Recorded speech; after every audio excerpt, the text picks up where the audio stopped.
Hi, this is Matt Montgomery, Burris Sales Agronomist. Today, we venture into part 3 of our series on pre-emerge herbicides for amaranth control. During the first session, we familiarized you with a tool developed by Burris that can help growers balance the need for weed control with the need for resistance management. During the second session, we began to explore specific modes of action that struggle when it comes to either water hemp management or resistance management. Today, we will discuss those products that tend to perform pretty well on both the resistance and amaranth management front.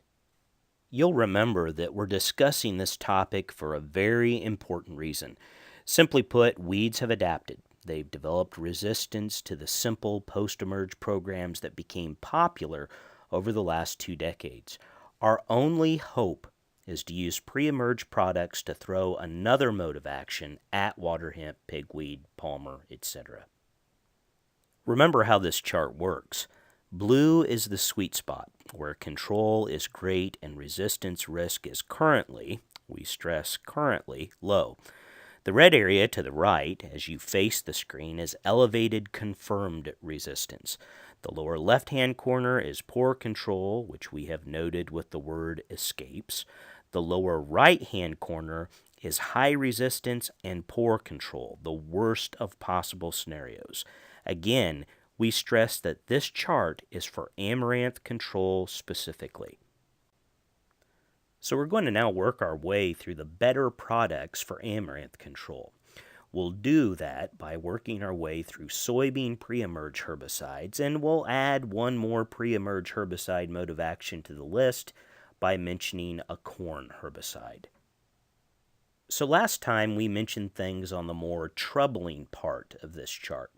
We talked about ALS inhibitors, noting that those products struggle with both amaranth control and resistance.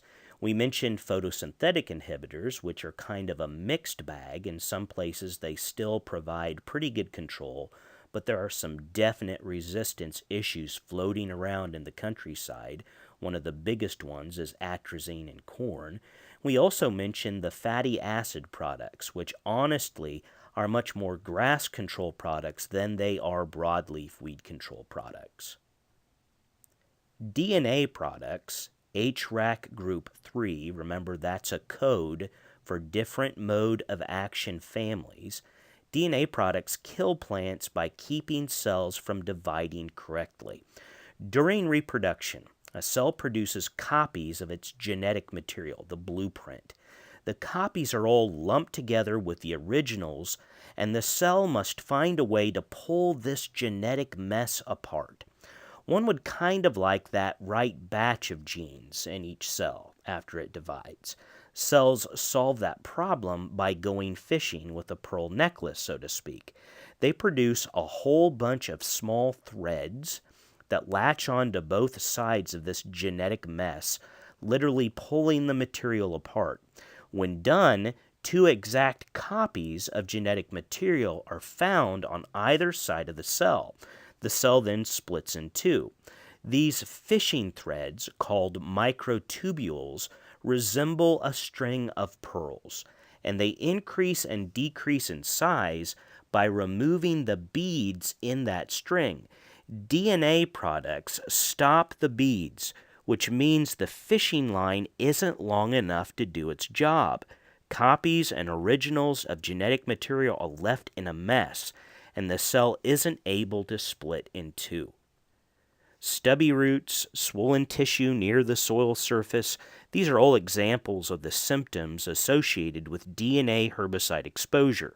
DNA products also don't move around within the plant. Straight DNA products include Prowl, Sonolin, and Treflan. Combination products include Pursuit Plus and Squadron. DNA products tend to provide exceptional annual grass control and provide acceptable control for certain small-seeded broadleaves, pigweeds and lamb's quarters, for instance. They're not very strong on most of the other broadleaf weed species. Now let's talk about one of the strongest, at the moment one of the best options for pre-emerge amaranth control, the PPO inhibitors. Herbicides classified as PPO inhibitors also stop an enzyme. Remember, enzymes are materials that allow chemical reactions to occur at low temperatures. They're needed to keep organisms alive.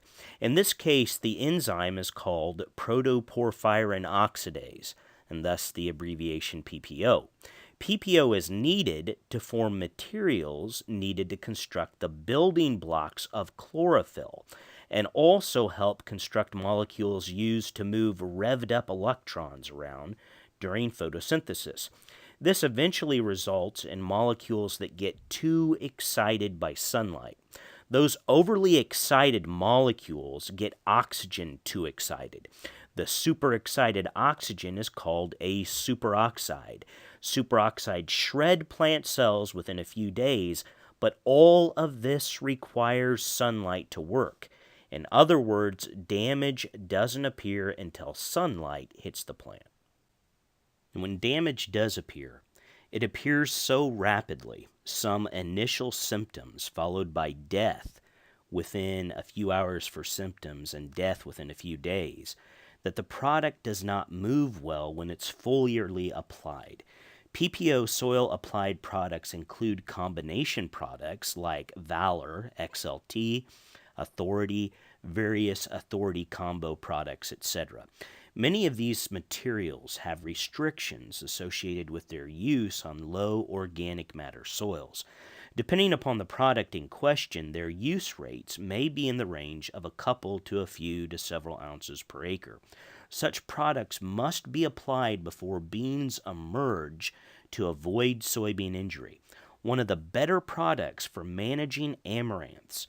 These products do a pretty good job on small-seeded broadleaves, but struggle in the grass control arena. So on the soybean side of pre-emerge products, we're talking about a very limited set of herbicide family options that are close to the sweet spot. Rotating through products within the sweet spot and even rotating along the fringes of the sweet spot is important because we just don't have many possibilities on the table. We have to take care of them. Now, the corn pre-emerge story has some similar mode of action families, but we have added one or two. So again, remember there is a sweet spot where control is high and resistance risk is very, very low.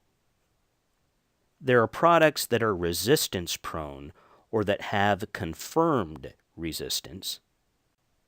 There's an area where control is pretty poor, and there's that part of the chart where products provide poor amaranth control and also suffer from very intense resistance issues. Now, much of the corn herbicide chart looks the same. We have ALS products in the poor amaranth control and resistance section, that lower right-hand section. We have fatty acid inhibitors that are pretty marginal on amaranth control, but with pretty limited resistance issues. And we even have photosynthetic inhibitors, a different set of options in corn, of course, atrazine, for instance, but they do occupy roughly the same resistance-prone location. We do have plant growth regulators in the corn pre-arena, at least combo products. Remember, these products act like synthetic false plant growth regulators, or what some have called plant hormones, that cause the plant to grow to death. And Hornet is a great example of such a product. One of the more interesting mode of action families are those products that bleach out plant material, what we call HPPDs. These pigment inhibitors work by inhibiting an enzyme in the plant called HPPD.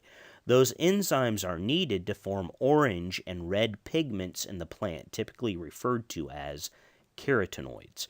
Carotenoids accept and dissipate that extra solar energy. In other words, carotenoid pigments basically serve as the radiator for the cell's chlorophyll molecules. Pigment inhibitors move around within the plant. An example of a pigment inhibitor that has been used in pre-emerge weed management programs would be Corvus in corn. We've positioned pigment inhibitors in different locations on the chart because, one, PPO inhibitors are already carrying a lot of weight in the pre-emerge bean marketplace. Corn would just increase selection pressure if we only focused on PPOs in corn. And we do have, unfortunately, some issues with pigment inhibitor resistance. So those products that are a little bit more pigment inhibitor only have been moved to the right-hand side of the chart. Pigment inhibitors do a great job on annual grasses. While these products provide really good control for certain small and large seeded broadleaves, pigment inhibiting products often display varied performance when you look at broadleaves as a whole. Such products are often applied at rates equaling no more than a couple to a few ounces per acre. We again remind you that this Amaranth pre-emerge resource is available in the March 18th issue of the Burris Buzz. We think it could be a great tool that balances control and resistance management. Stay near the sweet spot, rotate through families within or near to the sweet spot, and keep Amaranth resistance from visiting Midwest crop production. Thanks for watching, and stay tuned for more interesting resources from Burris Agronomy U.